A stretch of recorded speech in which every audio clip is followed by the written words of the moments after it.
झारखंड के रांची में एक प्यारा सा गांव था। यहाँ पर एक खड़ूस खड़ूस ढाबा वाला था जिसका नाम था विजय। विजय बहुत ही लालची किस्म का आदमी था। ये क्या, मटन पेट भर खाया और पैसे देते समय आधा पैसे दे रहे हो? अरे मैं तो यहाँ का रोज का ग्राहक हूँ, कल ही आकर मैं पूरा पैसे दे दूंगा। कहाँ भाग जा रहा हूँ? नहीं नहीं, मेरे यहाँ उधारी नहीं चलता है। तुमको आज उधारी दे दूंगा तो गांव वाले कल से उधारी खाने लगेंगे। तुम गांव के हो, इसके बावजूद भी मुझे तो मेरा पूरा पैसा चाहिए भैया। एक दिन देख लेना, तुम्हारी इसी घमंड और इसी लालच की वजह से तुम्हारा दुकान बंद हो जाएगा। मेरी दुकान पर खड़े होकर मुझे ही बद्दुआ दे रहा है। यहाँ से भाग जाओ वरना तुझे बहुत पिटूंगा। विजय ऐसे ही लोगों से बदतमीजी से बात करता था। गांव में एक ही ढाबा था और विजय बड़ा पैसा वाला, इसके कारण लोग कुछ भी नहीं कहते थे। शिवम और रानू नाम के पति पत्नी झारखंड के रांची शहर के छोटे से गांव की ओर जा रहे थे, जज्बा और आंखों में एक उम्मीद लिए। ऐसी क्या वहाँ के सरपंच हमारी मदद करेंगे? मेरे पिताजी की बहुत अच्छी मित्रता थी उनसे। वो दोनों गांव के अंदर जा ही रहे होते हैं कि तभी उनकी नजर सामने के ढाबा पर पड़ी, रांची मटन वाला। यहाँ रांची स्टाइल में मटन और खाना बनाया जाता था। दोनों उसको कुछ देर देखने के बाद आगे बढ़ जाते हैं। फिर आगे एक चौपाल पर कुछ लोग बैठे हुए बातें कर रहे थे। अरे काका प्रधान, सूरज सिंह का घर किस तरफ है? उसके बाद वहाँ के बैठे लोग शिवम को प्रधान के घर का रास्ता बता देते हैं। लेकिन बेटा, गांव में तुम्हें तो पहले कभी नहीं देखा और ये तुम्हारी पत्नी भी लग रही है। अरे काका, हमारे गांव में बहुत ज्यादा पानी की कमी के कारण भुखमरी जैसे हो गया है, जिसके कारण लोग गांव छोड़कर बाहर कमाने के लिए जा रहे हैं। अरे ऐसी बात है, जाओ जाओ, प्रधान जी बहुत अच्छे हैं, तुम्हारी मदद करेंगे। उसके बाद वो प्रधान के घर चले जाते हैं। अरे सरपंच जी, नमस्ते नमस्ते। हाँ माई, बताओ क्या समस्या है। पर समस्या बताने पहले ये बताओ कि तुम हो कौन? अरे सरपंच जी, मैं शिवम हूं, मैं जयेश जी का लड़का, जो शादियों में खाना बनाते हैं जो। अरे ओ हो बेटा, अरे बेटा, उस समय तो तुम्हारी शादी नहीं हुई थी। ये कौन है, तुम्हारी पत्नी है क्या? उसके बाद शिवम ने अपनी पत्नी से सरपंची को मिलवाया। अरे बहुत बढ़िया भाई, तुम आए, मुझे बहुत अच्छा लगा। तुम्हारे पिता के साथ मेरी काफी अच्छी मित्रता है। आओ आओ, अंदर आओ, बैठकर बातें करते हैं। उसके बाद वो सब अंदर आकर बैठकर बातें करते हैं। बताओ, तुम्हारे पिताजी की तबीयत कैसी है अभी? उनका शुगर कम हुआ या नहीं?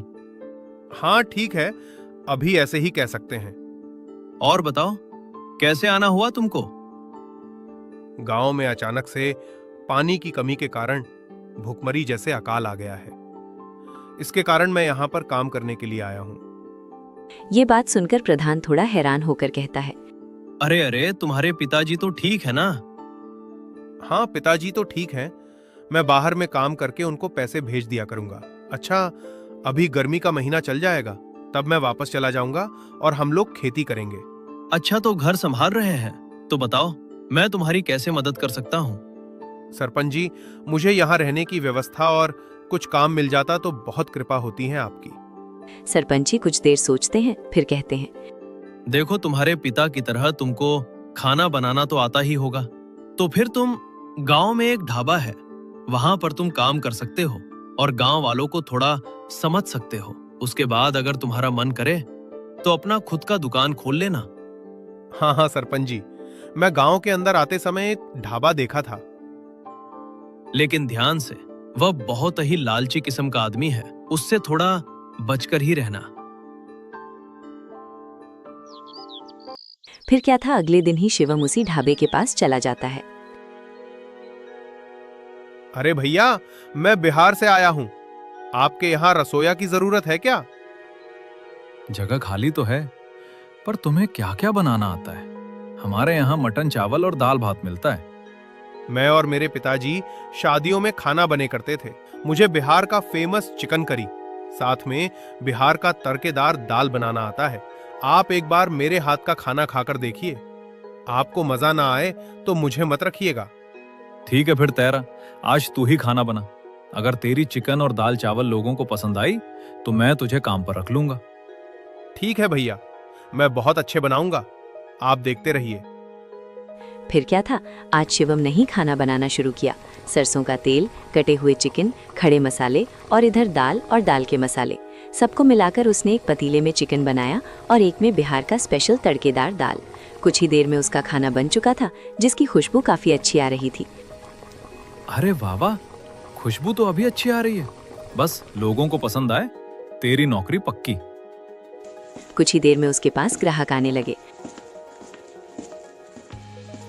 अरे आज तो अलग ही खुशबू आ रही है भैया, क्या बनाई हो अपनी दाबे पर? अरे वो नया लड़का आया है ना अपने गांव में, उसी ने आज चिकन करी और दाल फ्राई बनाया है। आप लोग बैठो, खाकर देखो। फिर शिवम ने उन लोगों को चिकन की प्लेट पारस देता है। वो लोग चिकन करी और दाल भात के मजे ले रहे थे। अरे क्या बात है, आज कमाल हो गया, अलग ही स्वाद है इस चिकन के में, कभी भी ऐसा चिकन नहीं खाया है। बिहार का स्पेशल चिकन करी है काका। अरे ये दाल फ्राई भी हमारे घर में बनता है, उससे काफी अच्छा है। इसको फ्राई करते समय क्या क्या डालते हो भैया? आपको किसी और दिन बैठकर आराम से बताऊंगा, बस आप लोगों को पसंद आई, मुझे बहुत अच्छा लगा। उसके बाद वो लोग उसके चिकन करी और दाल फ्राई खाकर तारीफों के पुल बांधकर वहां से चले जाते हैं। ठीक है भाई, फिर तेरा, कल से तुम मेरे यहाँ चिकन करी और दाल फ्राई बनाना, पर तुम्हें महीने की मैं 6,000 रुपए दूंगा। फिर धीरे तुम्हारे तनख्वाह बढ़ा दूंगा। शिवम ये सुनकर खुश हो जाता है। ऐसा भाग्यवान सुनती हो, मुझे काम मिल गया। रानू ये सुनकर कहने लगती है, क्या सच में जी? तो अब हम माँ पिताजी को महीना में पैसे भेज दिया करेंगे, अब उनको भी कोई परेशानी नहीं होगी। हाँ, पूरे 6,000 रुपए महीने का दे रहे हैं। 2,000 रुपए हम अपना खर्चा काट भी लेंगे, तो बाकी के पैसे हम गांव भेज सकेंगे। गांव के बाहर जो ढाबा, वही मेरे को खाना बनाना है बस। अजी जरा बच के रहिएगा, प्रधान जी कह रहे थे कि जो उस दाबे का मालिक है वो बड़ा ही लालची और क्रूर किस्म का आदमी है, आपको कभी भी फंसा सकता है। जिसके पास इतने होशियार पत्नी हो, उसे डरने की क्या बात। अगले दिन ही शिवम सुबह जाके चिकन और दाल फ्राई बनना शुरू कर दिया। जैसे ही शिवम ढाबे पर पहुंचते, लोगों की भीड़ लग जाती। अरे शिवम, अब देर ना करो, भैया पेट में चूहे कूद रहे हैं, बस हमें वो महक चाहिए जो आपके चिकन करी में से आती है। क्या खुशबू है कसम से। कल तो खा के उसके दीवाने होंगे भैया। अरे भैया, बन ही गया, थोड़ा देर बस। अरे भैया जल्दी दो, वो विजय आएगा तो फालतू खिलाएगा। बैठो बैठो, अभी परोस देता हूँ तुम लोगों के लिए खाने के लिए। फिर काका ने उन सबको चिकन करी और दाल फ्राई परोस दिया। ग्राहक मजे से चिकन का स्वाद ले ही रहे थे कि तभी विजय आ जाता है। कल का बचा चिकन और मटन का क्या किया? तो मैंने कुत्तों को दे दिया। अरे अगली बार से वो बचा हुआ चिकन और मटन को मत फेंकना, उसको एक बर्तन में रख के उसके नीचे पानी डाल देना। अगले दिन किया फ्रेश खाना बनाओगे तो उसको उसमें मिलकर ग्राहकों को दे देना, किसी को कुछ पता नहीं चलता है। क्या बात कर रहे हो विजय भैया, ऐसा कैसे हो सकता है? हम किसी की जिंदगी के साथ खिलवाड़ नहीं कर सकते। मुझे वे पैसे देते हैं और हम पैसे के बदले उन्हें चिकन देते हैं। जब हमें पैसे मिल रहे हैं तो हम उन्हें बासी चिकन क्यों खिलाएंगे? शिवय, आराम से बोलो, ग्राहकों तक आवाज नहीं जानी चाहिए, और जो भी मैं बोलूं उसे पूरा करना होगा। मतलब तुम्हें वही काम करना होगा, क्योंकि मैं तुम्हें पैसे देता हूं। शिवम नया नया था तो कुछ नहीं बोलता है। इसीलिए ही लोग उसे लालची और मक्का और आदमी कहते हैं। लोगों को बासी खाना खिला रहा है। अभी तो मुझे पैसे की जरूरत है, अभी मैं कुछ बोल भी नहीं सकता। ऐसे ही कुछ दिन चलते हैं। लोगों को शिवम के बिहारी स्टाइल का चिकन करी और दाल भात बहुत ही ज्यादा पसंद आ रहा था। विजय भैया, महीना हो गया ना, आप मुझे पैसे दे दो। आपके यहाँ काम करते हुए मुझे तो 3-4 महीना हो गया है। आप मेरी पगार बढ़ा दीजिए। अरे और ज्यादा पैसे क्या करेगा, इतने में तेरे घर तो चल रहे हैं ना। अभी हमारे यहाँ की हालत खराब चल रही थी, इसीलिए मैं इतने काम में काम कर रहा था, वरना हम तो शादी भी हमें खाना बनाते हैं। आप जितना महीने का कमाते हो, हम 1-2 शादी में इससे ज्यादा लोग पैसे देते हैं। ठीक है, पैसे ले जाना। ऐसे ही कुछ दिन और भी बीत जाते हैं। सेठ जी, आपने 2 महीने का मुझे पगार नहीं दिया है। ऐसा ही चला रहा तो मैं आपके यहाँ काम नहीं कर सकता। मैं अपना खुद का ठेला या एक ढाबा खोल लूंगा। अगर ये अपना दुकान लगा लेगा तो लोग मेरे पास खाने आएंगे ही नहीं। सारे लोग तो इसके बिहारी चिकन और दाल के दीवाने हो गए हैं। कुछ ना कुछ करके इसे तो अपने दुकान में रखना ही पड़ेगा। ठीक है, आज शाम को तो पैसे ले जाना। ऐसे ही ग्राहक आते हैं, उनके चिकन करी और दाल चावल खाते हैं के बाद शाम के समय। अरे शिवम, तेरे 2 महीने के पैसे, इतने सारे पैसे एक साथ लेकर जा रहे हैं, थोड़ा ध्यान से जाना। ठीक है विजय भैया, आपका धन्यवाद। शिवम इतना कहकर पैसे लेकर अपने घर की तरफ चला जाता है। जा बेटा, रास्ते में ही मेरे लोग तेरे पैसे चुरा कर ले जाएंगे, फिर तो तुझे मेरे यहाँ ही काम करना पड़ेगा। तभी शिवम पैसे लेकर अपने घर की ओर जा रहा था। उसे रास्ते में ही कुछ लोग घेर लेते हैं। अरे कहाँ जा रहा है इतनी जल्दी में? खजाना तो नहीं मिल गया? ये जो देख रहे हैं ना, हम दोनों चोर हैं और जल्दी से जल्दी तेरे पास जितने पैसे हैं हमें दे दे, वरना हम दोनों तुझे इतना पीटेंगे कि तू चलने लायक नहीं रहेगा।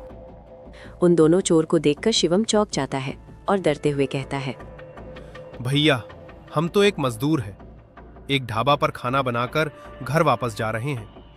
भला मेरे पास पैसे कहाँ से आएंगे? इसलिए भाई, मुझे परेशान मत करो, मुझे घर जाने दो। अरे साले झूठे इंसान, मैं तुम्हारा पीछा किया है और मुझे पता है कि तुम्हारे पास कितने पैसे हैं। तुझे अपनी हड्डी पसली प्यारी है या पैसे? अगर पैसे नहीं दिए तो हम दोनों तुझे पीट पीट के तेरे से पैसे लेकर चले जाएंगे। शिवम मारने पीटने की बात सुनकर डर जाता है। लोग 2 लोग हैं जिसे लड़ भी नहीं सकता और पैसे भी नहीं दे सकता। शिवम इतना सोच रहा था कि दोनों आदमी उसे पीटने लगते हैं। अर्पित कर उसके पैसे लेकर वहां से चले जाते हैं। शिवम बेचारा क्या करता, वो भी चुपचाप अपने घर चलता है और घर आकर सारी बातें अपनी पत्नी को बता देता है। आप क्या करेंगे? हम लोग पैसे कैसे भेजेंगे घर? महीना हो गई, अगर पैसे नहीं भेजी तो लोग क्या खाएंगे? चिंता मत करो, मैं कल ही प्रधान के पास जाता हूँ और कुछ न कुछ पैसे दे ही देंगे। अगले दिन है, शिवम उदास होकर प्रधान के पास चला जाता है। फिर शिवम प्रधान को अपने साथ घटी सारी घटना प्रधान को बता देता है। प्रधान जी, मेरी मदद कर दो। तो क्या उन लोगों का चेहरा दिखा? नहीं सरपंच जी, मेरे पास जितने भी खाने आते हैं उनमें से कोई नहीं था। मुझे लगता है वो गांव के बाहर के लोग थे। ठीक है, तुम चिंता मत करो, इस महीने में तुम्हें कुछ पैसे दे देता हूँ। तुम अपना घर की ओर भेज देना और थोड़ा उस विजय से बचकर रहना, वो बड़ा चालाक है। चालाक नहीं, लालची कहो। अपने खाने में मिलावट करता है, बासी खाना लोगों को खिला है, इसलिए मैं उसके यहाँ काम छोड़ने वाला हूँ। मुझे पैसे भी देर से दे रहा है। मुझे लोगों की शिकायत भी आ रहे हैं, लोगों के साथ अच्छा व्यवहार नहीं कर रहा है। लोग कह रहे थे तुम आए हो, इसलिए लोग उसके वहां खाने जा रहे हैं। अगर तुमने वहां पर काम छोड़ा तो सारे लोग तुम्हारे पास ही खाने आएंगे। ठीक है, मैं जल्दी ही अपना खुद का एक दुकान लगा लूंगा। आप पैसा भिजवा दीजिए मेरे गांव। उसके बाद शिवम ढाबे की ओर जाने लगता है।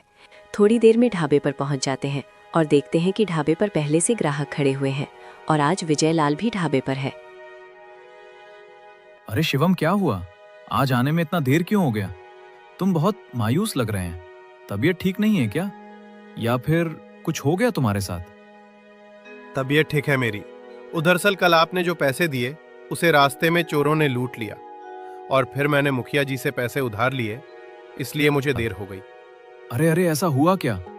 मेरे से पैसे ले लेते, मुखिया से पैसे लेने की क्या जरूरत थी? अरे भैया, तुमने 2 महीने लेट पगार दिया है। मुझे लगा तुम्हारे पास पैसे नहीं होंगे, इसलिए मैंने मुखिया से उधार ले लिया। ठीक है, जो किया अच्छा किया। ग्राहक काफी देर से खड़े हुए हैं, मैं नहीं चाहता कि ग्राहक को कोई दिक्कत हो। तुम उन्हें खाना दे दो। फिर विजय ने ग्राहकों को मटन, चिकन, दाल भात परोस दिया। ग्राहक मजे से वहाँ के चिकन चावल खा रहे थे। ऐसे ही कुछ महीने और बीत जाते हैं और उनकी दुकान में काफी अच्छी चल रही थी।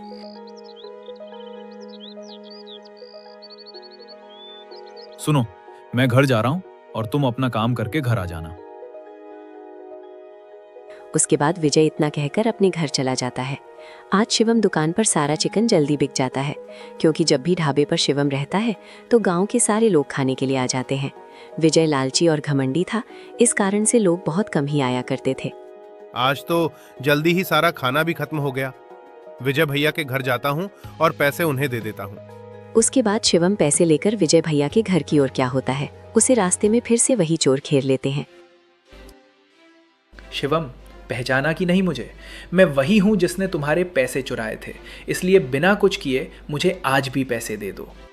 एक बात बताओ, तुम दोनों को कैसे पता कि मेरा नाम शिवम है? बार बार कैसे पता चल रहा है कि मैं पैसे कब लेकर आ रहा हूँ? तुम ज्यादा अपना दिमाग मत चलाओ, चुपचाप पैसे दे दो। आज भी हम दो लोग हैं। फिर से मार खाना चाहते हो या पैसे चुपचाप देना चाहते हो? मुझे पता है, अगर मैं पैसे नहीं दिया तो तुम दोनों फिर से मुझे मारोगे।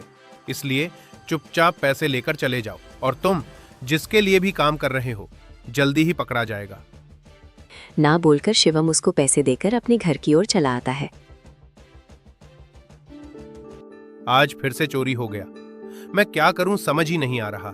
पहली बात ये कि चोरों को मेरा नाम भी पता है और मैं किस समय पैसे लेकर आ रहा हूं। ये तो कोई अपना ही है, वरना आपका नाम चोरों को कैसे पता चल सकता है? क्या हुआ जी, आपको किसी पर शक है क्या? मुझे शक तो है, पर अभी तक मैं पक्का नहीं हूं। अगली सुबह शिवम फिर अपने ढाबे की ओर निकल जाता है। आज सुबह सुबह ही विजय अपने ढाबे पर बिहारी स्टाइल में चिकन और दाल फ्राई बनाया हुआ था। अरे वाह विजय भैया, आज तुम ही चिकन करी और दाल फ्राई बनाए हुए हो। हैरी स्टाइल में बनाना सीखे हो क्या?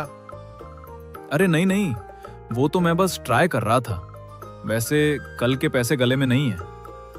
विजय भैया, मैं बताने वाला था, कल मुझे फिर चोर मिले थे और जितने पैसे थे वो लेकर चले गए। क्या तुम्हारे पैसे ही चोर कैसे लेके जा रहे?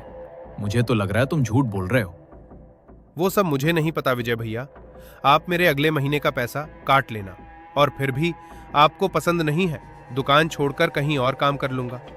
विजय ये सब सुनकर मन ही मन सोचता है, तो मेरा हुक्म का इक्का है, मैं तुझे कैसे जाने दे सकता हूँ? इसीलिए तो हमेशा पैसे में ही चोरी करवाता हूँ।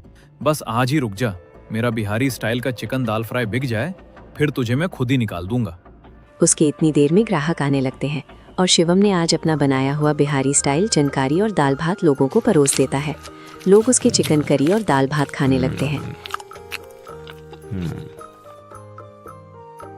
अरे बताना, आज का चिकन करी और दाल भात तुम लोगों को कैसा लगा? क्या है कि आज मैंने ट्राई किया था कि शिवम जैसा मैं बना पाता हूँ या नहीं? अरे क्या बात कर रहे हो, हमें तो स्वाद में फर्क ही नहीं पता चला।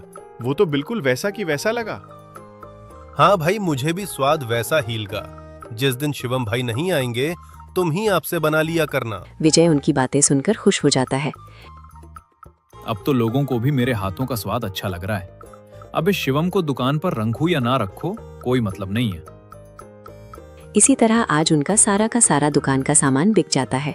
शिवम अपने घर आने की जगह प्रधान के घर चला जाता है। क्या हुआ शिवम, फिर से पैसे की जरूरत आ गई क्या?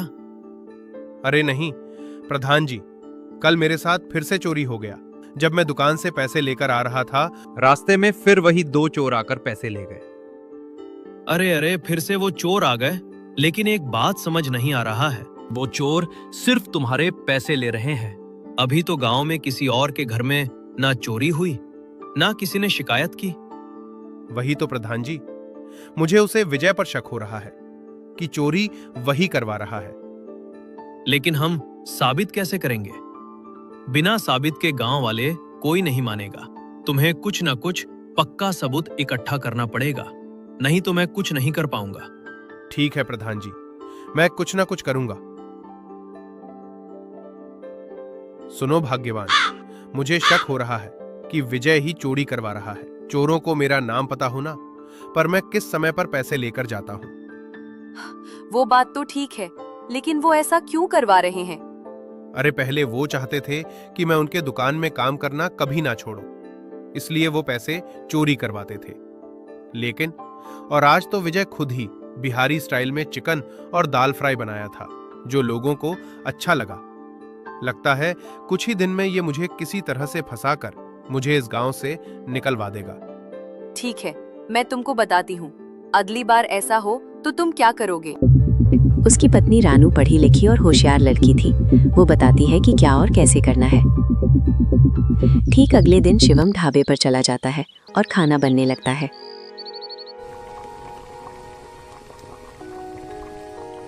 तुम्हारी स्टाइल में चिकन और दाल फ्राई बनाना तो मैं सीख ही चुका हूँ। हम इसको ढाबे से कुछ ना कुछ करके निकलना पड़ेगा और साथ में ऐसे किसी तरह से फंसाना पड़ेगा, वरना ये गांव में अपना दुकान खोलेगा। सुनो शिवम, मैंने तबीयत खराब है, मैं घर जा रहा हूं। तुम ढाबा बंद करके घर आ जाना पैसे लेकर। ठीक है विजय भैया। इतना कहकर विजय वहां से चला जाता है। आज विजय के मायने में तो कुछ न कुछ खुराफात चल रहा था। उसके बाद शिवम ढाबा संभालने लगता है।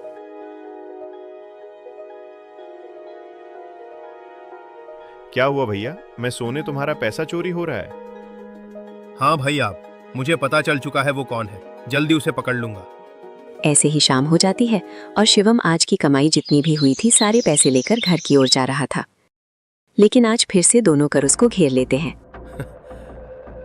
अच्छा, तुम लोग आज आ गए, मुझे तुम लोगों का इंतजार था। क्यों बे, तुझे पैसे देना अच्छा लगता है क्या हम लोगों को? चल, जितने भी पैसे हैं निकाल और हमें दे दे। ठीक है, ये लो पैसे। शिवम उन लोगों को पैसे देकर सीधे विजय के घर जाता है। अरे विजय भैया, आज वो दोनों चोर फिर आए थे और सारा पैसा लेकर चले गए। मैंने सोचा आपको बता दूं।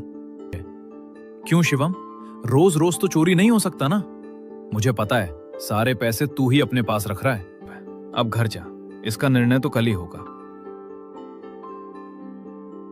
शिवम अपने घर चला जाता है। अरे सो जाता है, पर शिवम को बिल्कुल भी चिंता नहीं थी।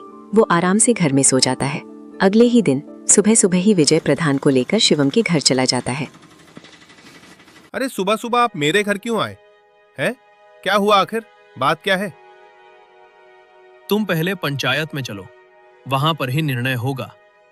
फिर पंचायत बुलाई जाती है। पंचायत में सब गांव वाले होते हैं। शिवम, तुम्हारे ऊपर विजय ने चोरी का इल्जाम लगाया है।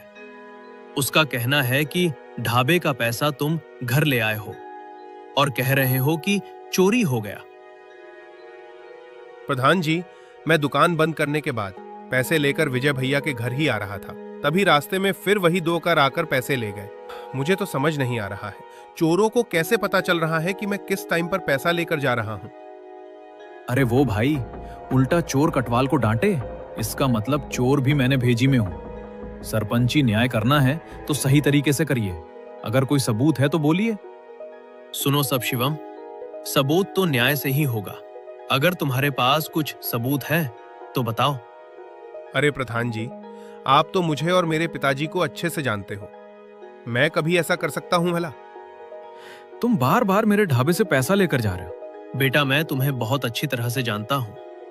तुम चोरी नहीं कर सकते, लेकिन यहाँ इतने सारे लोग हैं, उन्हें भी जानना है कि सच क्या है। तो तुम सबूत है तो बताओ, नहीं तो चोरी का इल्जाम अपने सर पर ले लो और ये गांव छोड़कर चले जाओ। शिवम कुछ देर सोचता है, फिर जोर जोर से हंसने लगता है। ये देखो गांव वालों, चोर चोरी करके पगला गया है। मैं पगला नहीं गया हूं, बल्कि चोर को पकड़ लिया हूं, इसीलिए हंस रहा था। शिवम, कौन है चोर, बताओ। चोर यही विजय है, नहीं अपने लोगों को भेजकर चोरी करवाता था। प्रधान जी, इस विजय के हाथ को देखिए, इसके हाथ लाल है। मेरी पत्नी के खाने पर मैं कल वाले पैसों के ऊपर लाल वाली स्याही डाल दी थी, जिसका रंग बहुत ही ज्यादा गहरा था, जो धोने पर भी दिन में नहीं जाने वाला था। गांव वाले सब विजय के हाथ को देखते हैं और विजय के हाथ में सही में लाल कलर का स्याही लगा हुआ था। वो तो मैं कल कपड़े धो रहा था तो उसका रंग लग गया है। अच्छा, आखिर सच सामने आ ही गया। इसीलिए तो सिर्फ शिवम का ही पैसा चोरी हो रहा था और किसी और का नहीं। हम भी तो सोचा है गांव में ऐसा कौन करा गया जो सिर्फ शिवम भैया का ही पैसा चोरी कर रहा है और किसी का नहीं। तो गांव वालों, आज न्याय क्या जाता है। गांव में इस विजय का ढाबा हमेशा के लिए बंद कर दिया जाएगा और अब से गांव में शिवम का ही ढाबा चलेगा। नहीं प्रधान जी, मेरे पिताजी ने कहा है कभी किसी का गलत ना हो।